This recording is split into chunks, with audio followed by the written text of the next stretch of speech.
Today, we're about to attempt what Bugatti think is impossible. Can't do that in a garage. There's just a few places in the world with the right equipment and only a few people in the world with the right training to be able to do that. This is the $6 million Bugatti Persport that was crashed by Alex. After he got paid out from insurance, he bought the car back and then called me to see if I could repair it. Start getting your flights, mate. And last time I was here, I got all the damaged body panels off the car, the windscreen out, and all of the deployed airbags. Everyone who's got an Audi A3, you have a Bugatti in the airbag. On top of that, I completely stripped the interior out. But then I found more damage. Oh. And this was bad. It looked like a huge crack in the gearbox on both sides, which completely threw a spanner in the works. And that damage could decide whether this car's repairable or not. Now, one thing Bugatti didn't think we were able to do is separate the front end of the car from the rear. There's only 2 places in the world that can do it. And today, we need to make sure there's 3.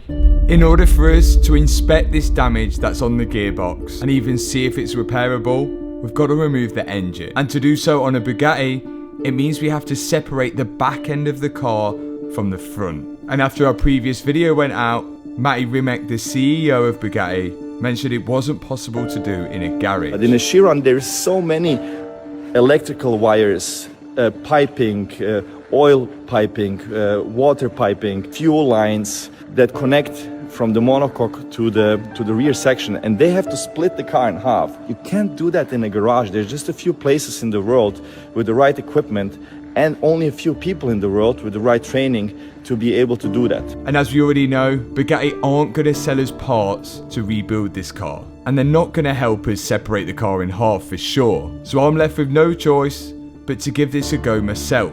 I don't have any special tools or special training, so if we manage to pull this off, it for sure will be a huge achievement.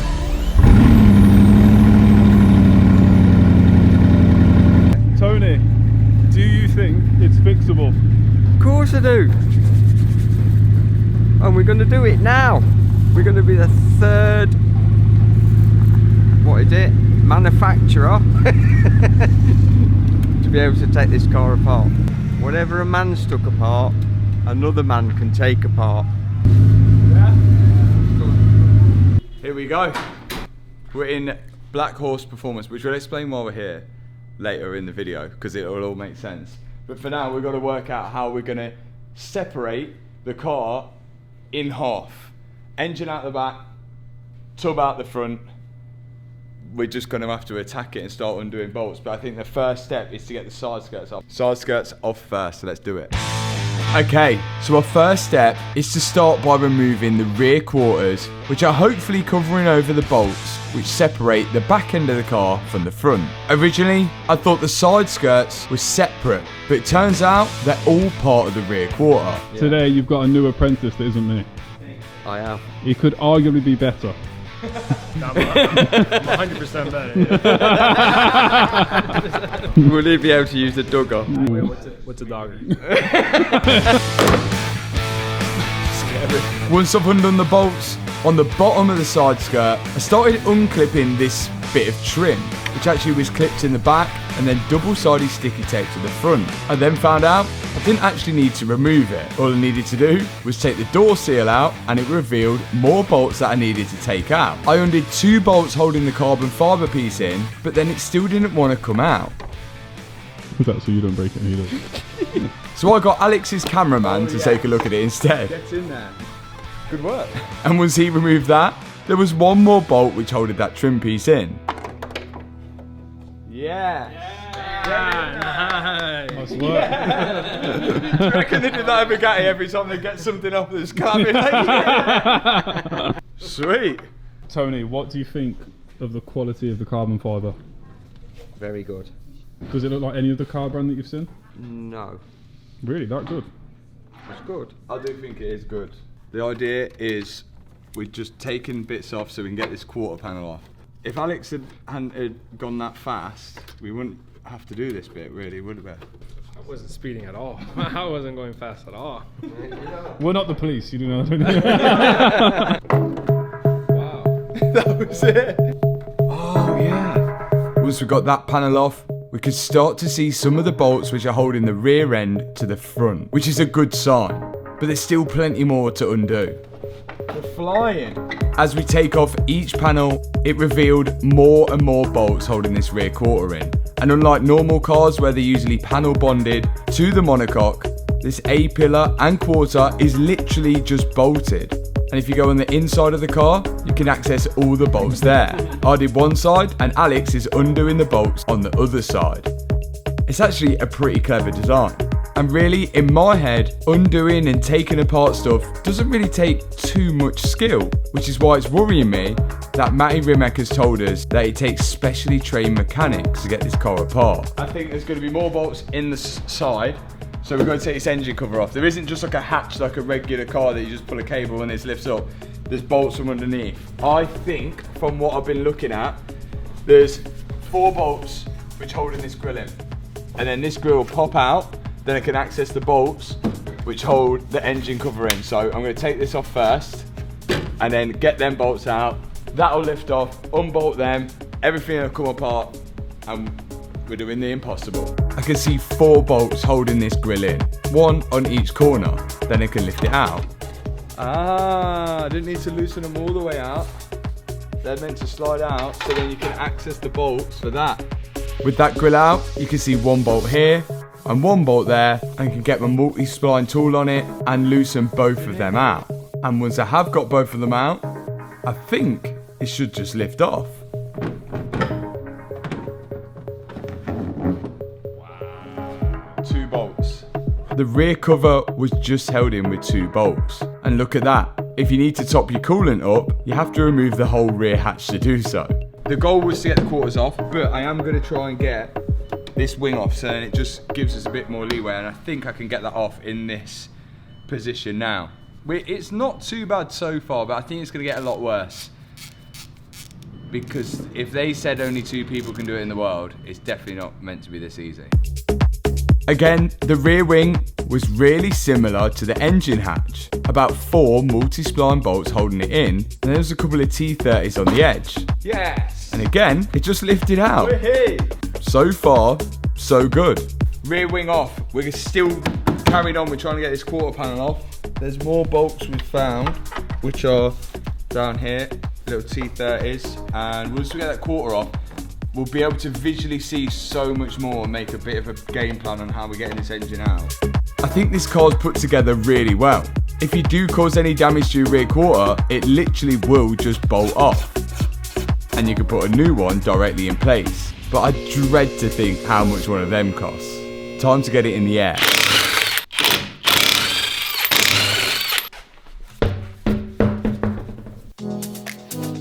The last few bolts of the rear quarter, I think, are in the wheel arch. So I'm removing the arch lining on the right hand side, and my dad is taking it out on the left hand side. And then we can take a look up inside this wheel arch to see if we can see any more bolts holding the quarter in. And there are the last couple of bolts. 1 at the top behind the light, and 1 on the side, and a final one which holds the quarter to the diffuser. That looks like it might come off. Just send it down and we'll take off a Bugatti apart. I'm now going to pop the wheels back on so we can send the car down and push it forward off the 2-post ramp, which gives us way more room to get this quarter off. And if this comes off, it was easier than I first thought. Oh yeah! Make a good bed out of that. Bed? A bed? Huh? And look at that. The whole side of a Chiron completely off. It looks mental, that does. That looks absolutely sick. We're actually starting to see where the tub separates. Look, we've got multi-hex bolt there. 1 under here, just there. And there's going to be a load more underneath. We're slowly starting to see it now. And on the left-hand side of the car, exactly the same. Me and my dad lifted it off, and we've got to put it away in a safe place. And that is the whole rear end of the car and the side exposed. This thing looks mental like that. Look at that, all exposed. Big W16, 1500 horsepower, hanging out the back like that. That was well cool. That was easier to take off than the interior was to take out. But we don't actually need to take the bumper off at the minute. I don't think we do. Whilst we're doing this in true Matt Armstrong fashion, we might as well upgrade stuff whilst we're there. So the exhaust, we're gonna take out because we're gonna do something crazy with the exhaust. So I think I want to get this off so we can access the exhaust when we get it out. I'm hoping this is going to be as easy as the quarter coming off. Could be harder. Let's see. Let's start getting this rear bumper off, and then we're really going to have to start looking at separating the car, which is going to be a bit crazy. Here we go.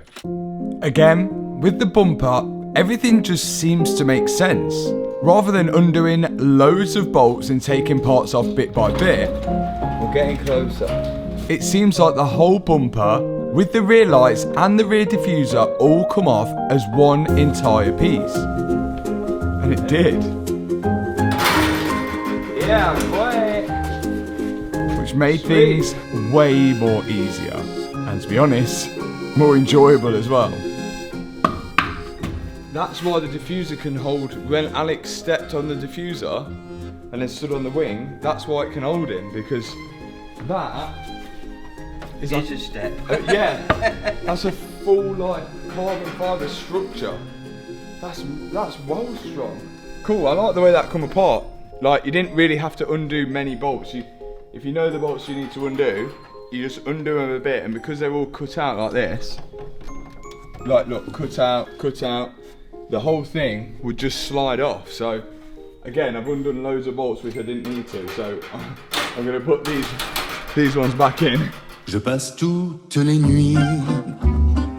We're now getting steps closer to separating this car. The next thing, me and my dad are removing the air boxes because we think they're obstructing some of the bolts. Once we remove the air filters, there's more bolts inside the air box that we need to undo, and then we can lift it out.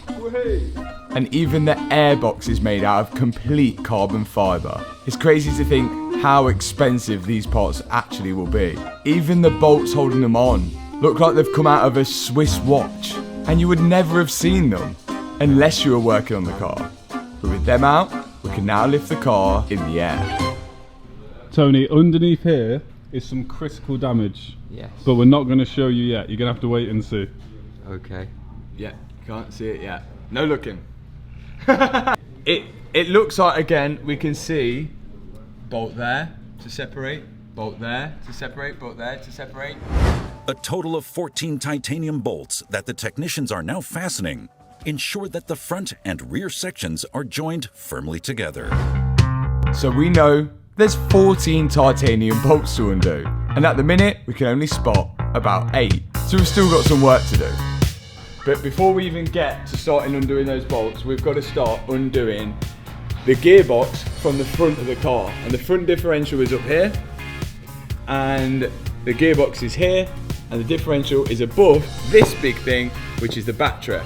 And we want to take that out because we probably should have disconnected that already. The battery is like one I've not seen before. It has 4 terminals, a positive on one side here, then the earth cable directly next to it. We've got to disconnect both of them, and then in front of that there's another positive terminal and another negative terminal, all of which are joined together. Once they're disconnected, there'll be 4 bolts holding the battery in. And it was really light. Look at that. With the battery out, we can now see the prop shaft, or drive shaft as the Americans call it. We've got to disconnect this from the gearbox because this is going to stay on the car whilst we separate the back off it. We have marked it just in case it was balanced, so we know that we can put it back in the exact same spot. And after that, there's more coolant lines which are running from the back of the car to the front, which we're also going to disconnect, as well as aircon lines. Okay, we're doing pretty good. Electrical connectors are disconnected, prop shaft is disconnected, coolant lines disconnected. We need to save as much fluid as we can. We need to know what fluid is coming out because Bugatti are not going to tell us. What's next are these. So we think we've got a hydraulic line here, and then another hydraulic line, I've lost it, here. So there's 2.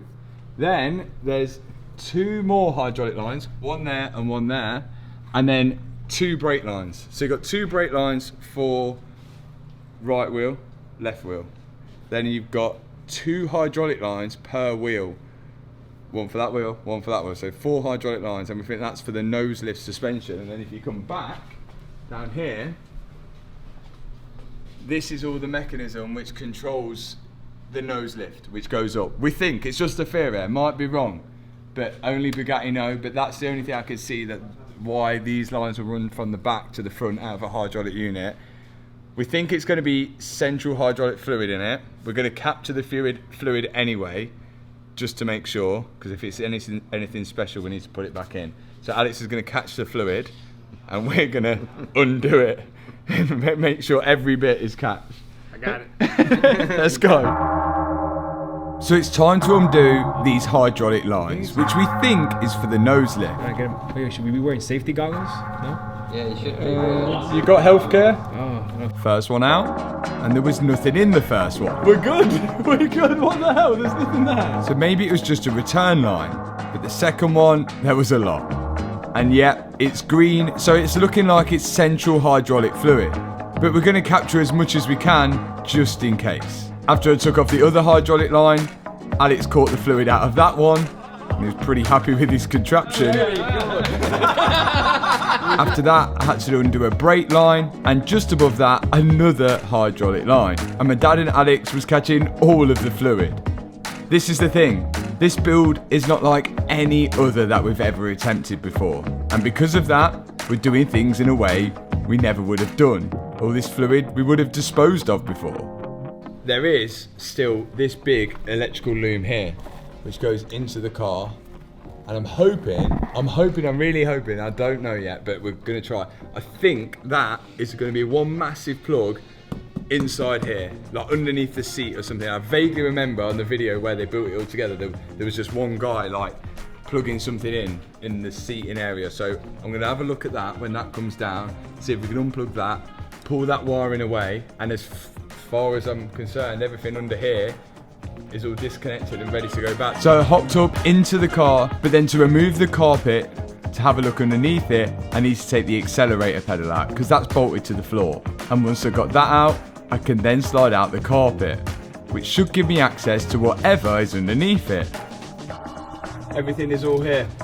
So, all of these electrical connectors need to be disconnected, and then they need to slide through the tub onto the outside. But so far, to take this apart, I can't see why you'd need any special training. Unless I'm just being completely oblivious. It doesn't seem much different to any other car that we worked on. If anything, it's actually been easier. Now those connectors are undone, I can slide it through the hole in the tub, and that is job done. Job done. Next up are the coolant lines on the outside of the tub, which are running from the radiators at the front, which we need to get repaired, all the way to the engine at the back. But these are in a really accessible position on the side of the car. Alex has done the coolant pipes. Also, the wiring, which goes into the car, is all grouped up in here. So, what we figured out is if we undo this box,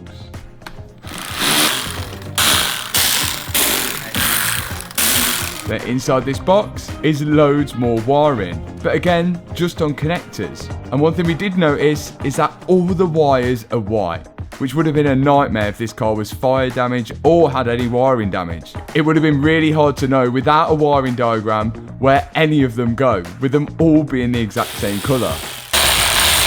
And there was one final wire that we need to disconnect from this board, and once that's loosened, the front part of the loom should separate from the rear part of the loom. Got to undo these bolts here, and then start threading that wiring back out through the front of the tub. And my dad's doing exactly the same on the other side. Wiring loom for the front goes that way. So that's all the wires which should run to the back now separated, which is good on this side. That's pretty good. Once we know how it comes apart, I think it's gonna be so much easier for us to put it back together, because we know what we've taken off, what we don't need to take apart, what we don't need to take off. Like, a lot of the stuff we're kind of just figuring out at the minute.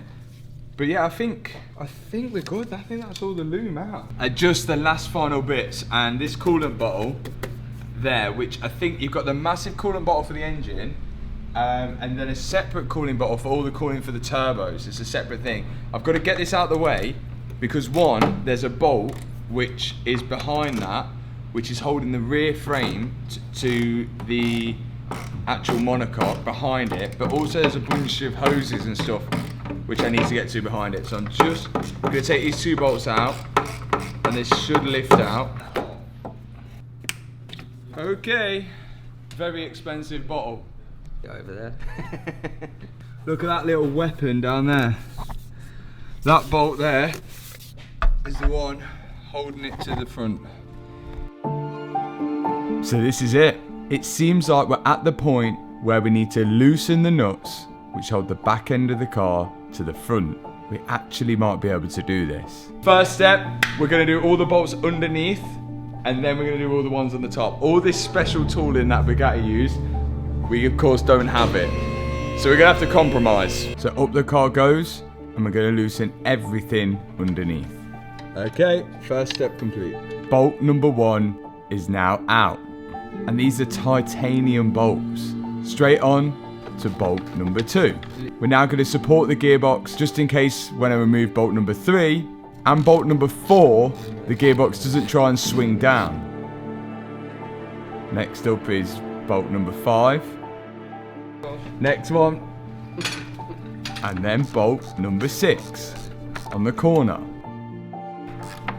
Felt a bit of slack. We're getting a bit of daylight between the engine and the front frame. And now bolt number 6 is out. Now we need to support the rear end of the car and we're going to work out what we're going to do with the front end of the car. I don't know. Alex thinks we can lift it and move it. I'm going to back that, but I'm skeptical because none of us have ever lifted the front end of a Bugatti before. The tool that Bugatti use probably costs hundreds of thousands and we've got nothing like it. So we're going to have to improvise with it. Now my dad's on the inside of the car, turning the cable so it'll put the gearbox into neutral so we can push it forward again. And now that we've pushed it forward, we're going to put the arms of the 2-post ramp under the rear of the car to support the rear frame that the engine and gearbox is on.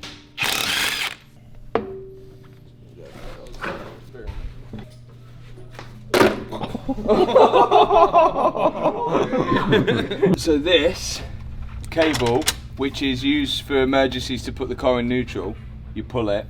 I've disconnected it from here, but it looks like it's too big to fit through that hole, which is a shame. So really we've got to disconnect it from the gearbox. We can't do that now because we'll have to put the car in the air again. So what we're going to do is when we pull the front away from the car's going to go all the way to the end here, and then I'm hoping that's enough for me to find the cable when it on the gearbox when we move it forward, and I could disconnect it from there. Worst case, I'll have to snip the end. It is just like a BMX cable, and then we'll put a new fitting on the end. I don't want to have to do that, but we'll see what happens when we start moving it forward. So close now. With all the bolts being loosened underneath the car, it's time to take out the nuts and bolts holding the rear frame to the front of the car, which are on the outside. And now I'm undoing bolt number 8, I think. 6. And again, the same on the other side. And Alex is doing a few as well.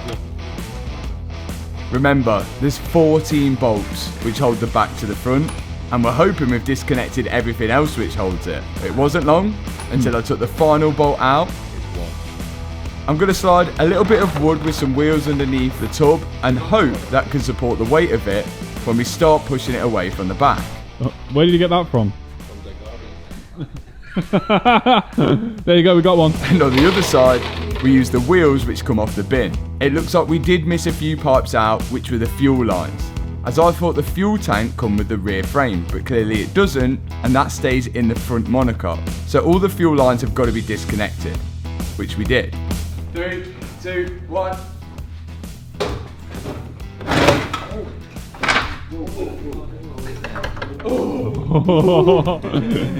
It's apart. Is it 3 places in the world now? And that's it. The front of the car was actually separating from the rear. My dad's now disconnecting that cable which ran from inside of the car to the gearbox, which now allows us to move the front of the car even further forward. The unit door's got to go up, and eventually we've moved it further enough forward that we was at the point we were all clear of the engine and gearbox. Yeah, that should swing now. Bro, the fact that this is on garbage can bins. Yeah, it's literally on bin wheels. Just think the money that we could have saved Bugatti.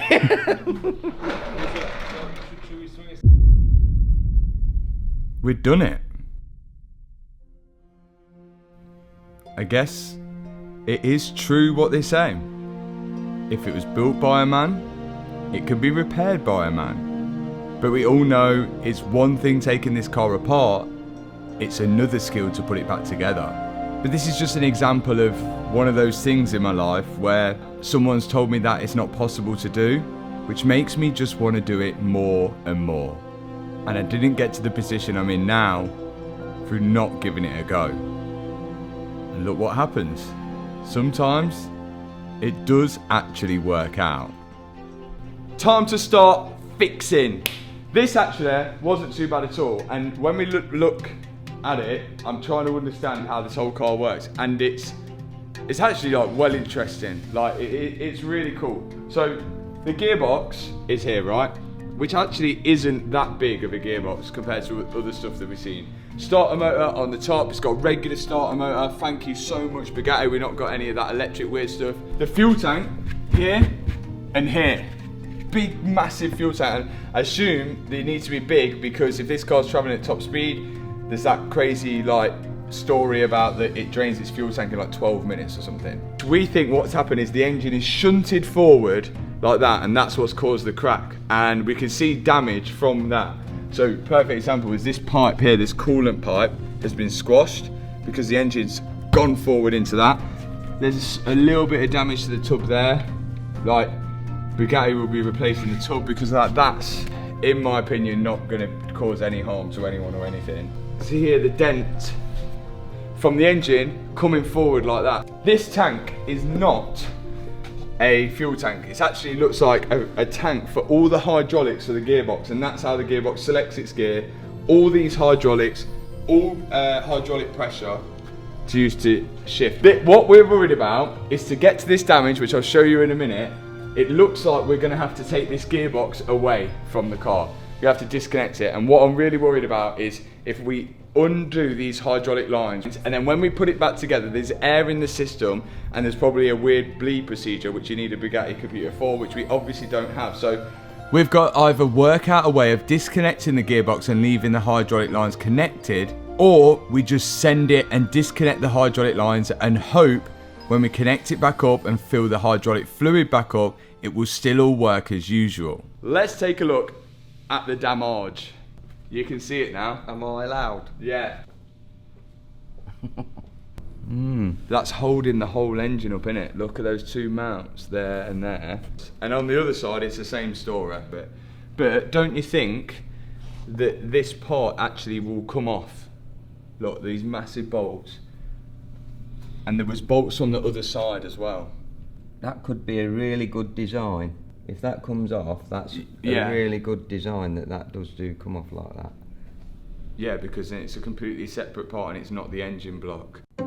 Let's hope that that piece does come off separately. It actually bolts onto the engine mounts and supports the whole engine. But rather than the engine mounts breaking, the actual cast aluminium is broke. And it looks like if we're going to try and remove that part, we're going to have to separate the gearbox from the engine. First step, taking off this starter motor. O2M 911 024B. Exactly the same part number. That starts up a Passat and that starts up a W16 engine. What a starter motor that is. I bet they never go. Oh no. Okay, right, we're gonna get the starter motor off. First thing, let's get the power wire off without breaking it, because we wouldn't want to have to replace it, will we? Because we can't get one of these. Right, power wire. off. This car's going under a pretty serious repair, and as long as we put the car back together well, there's no way anyone should know it was in this state. Removed a starter motor from a Bugatti Chiron. The only way they would know is if they put the VIN number into Car Vertical, and if they did that, it would show them a full report of the car. It would tell them whether it's ever been stolen, whether it's ever been exported or imported, whether it's had any mileage fraud, and of course, whether it's ever been in an accident, just like this one. On top of that, I can see when the ownerships got changed, and even when this car was registered as damaged. She's naked. Right now, I'm having to undo these oil lines. There's no way around it. But I don't think these are the high pressure ones. These oil lines are literally just to lubricate the gearbox. Right, let's get this oil out. This is not the hydraulic stuff, so we're okay. Is that from a soap dispenser? Yeah. If it works, it ain't stupid. It's actually working. And of course, I'm trying to save every last drop of oil, just in case we can't find the correct oil to put back in it. The soap dispenser seems to be doing just fine, getting out all the last little drops of oil. We are being forced to drain this tank. This pipe here goes to the gearbox, and it doesn't look like we're going to be able to take the gearbox off with that pipe connected. The other big hydraulic pipes here, with pressure in, we might get away with, we might. But let's drain this fluid out. We ain't gonna regret this, because this could be the difference between having a Bugatti which drives and not drives at the end. Another thing Car Vertical might do is if the car was involved in an accident, it's likely to show you photos of when the car was auctioned off at the car crash auction site. Just like this one.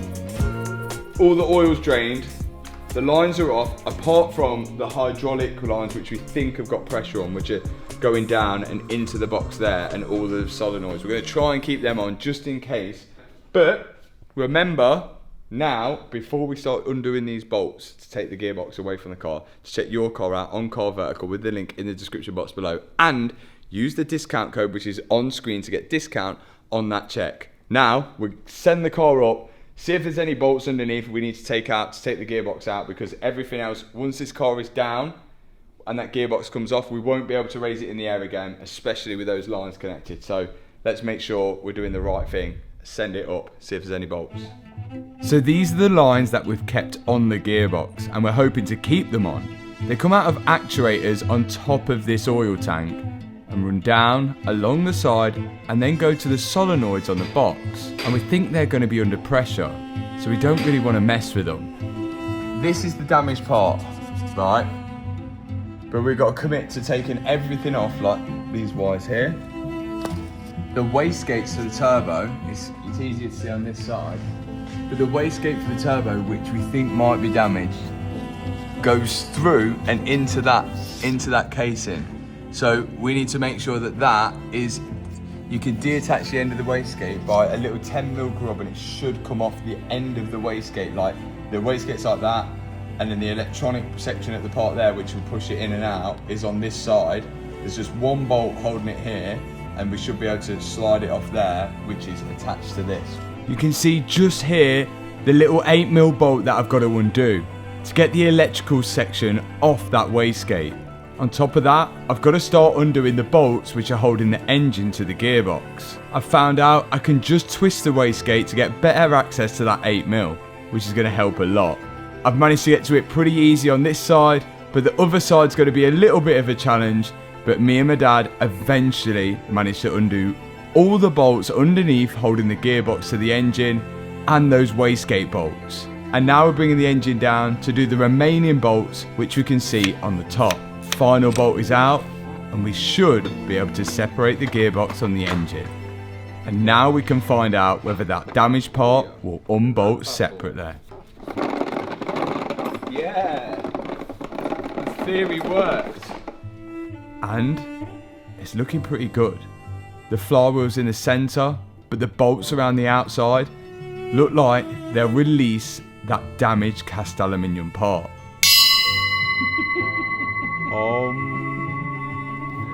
All we've got to do now is unbolt the flywheel, which is super lightweight, and once that's out the way, we can access the bolt which is hopefully holding in this damaged cast aluminium part. And once those bolts are out, we can start wedging away this part away from the engine. And it should be a little bit easier at the minute because it is broken. Yeah, boy!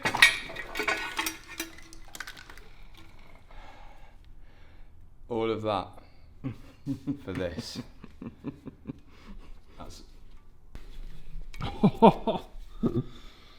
That's so bad. a lot of force has gone through that, innit? But that's the weak point, innit? Like that. Like this is strong, and then as soon as it's made little wings off the side, it's just gone snap straight off. Okay, we've still got the rest to get off. This is going to be trickier. We've got to get the rest off the engine mounts now. And then we also then got a plan. We've got to make a plan on how we're going to fix this. Because after we do this, the whole car can go back together. Where did the music go? Now we just need to get off the remaining part of that broken aluminium piece. You can see it's resting actually on the engine mounts. So now I'm undoing the 2 bolts which hold it to each engine mount. There's one out, and here's the next one. And the only thing holding it in now is the wastegate. But eventually, it come loose. Yeah! It's off. The wastegate actually looks okay. Originally, I thought this might be bent because all the weight of the engine went onto it. But it looks like it survived it. Someone told us that that wastegate has to be in the exact position going on there, else it's not gonna work. But it's got, look, it's got that slinky on. It's got 2 slinkies, so it actually doesn't matter. Look, it's got loads of play. And as long as it twists, that's just opening and closing the wastegate. So it doesn't, if you're a mil out, it's really not gonna matter at all because all it needs to do is twist. I could be up here. I could literally be up there, and that's still going to twist. All the electronic wastegate does is this is plugged in. When you let off the throttle and it's got that excess boost, this will just twist to open and close the wastegate electronically. The annoying thing, it just sits in that mount, which is here. And you can see it's just broken clean off. But there is a chance we might be able to get it repaired. The next step is getting the other side off, which is broken in the exact same way. Yeah, boy! And there it is, the last remaining piece. Oh yeah, that's crazy that the whole weight of the engine is on that platform. And this part here is the whole reason we've had to strip this whole entire car to pieces. Let's just hope we can get it repaired. Or even made. Look at that. Look at that. There's good news and bad news of all of this. We got good news is that we've now took off the last part of the car that's broken. It looks like this. We still have little things to fix. We've still got the chassis legs at the front. We've still got the carbon fibre damage at the front there. We've got the interior to go in. We've got the whole back of the car to sort out. But everything from now on means we're putting back together and we're fixing without parts from Bugatti. And we've already done and accomplished what we were told couldn't be done, which is give us confidence. Maybe it's false confidence, but I don't know. We will still proceed from here. The next step is to try and get that fixed, because as soon as that's fixed, we can start building up the rest of this back up. Once that's built back up, we can attach it back to that. Once that's attached back to that, the interior should be trimmed and done, and all the airbags from the Audi A3s, the DB11s, can go back in. The interior can go back in. Then we can pay our attention to the front, and we can work out what we're going to do with this. And that is the reason why we're here at Black Horse Automotive, because these guys can actually 3D scan and make parts from scratch, which we're hoping they'll be able to scan a Bugatti Persport and section in this part here. Again, all of this at the minute is all easier said than done, but we're not going to stop. We literally don't have any other choice. we've done well. The challenge has only just begun. Yeah, we only just started. And if you're excited for the next video, like I am, subscribe the subscribe button, like the like button, and share that share button. Thanks so much for watching this video, and I will see you in the next video. Peace out. Do you want me to go there and you to come here? There's no way that's going to happen in this. Yeah. We've got to think fast. Yeah, Which way are you going? We got about 15 seconds to Which go. way are you going? Okay. That side. Yeah, right yeah, I there. think I'm gonna go to that side. Yeah, all right. 3, Okay. 2, 1, go. Like a drug that I just can't deny.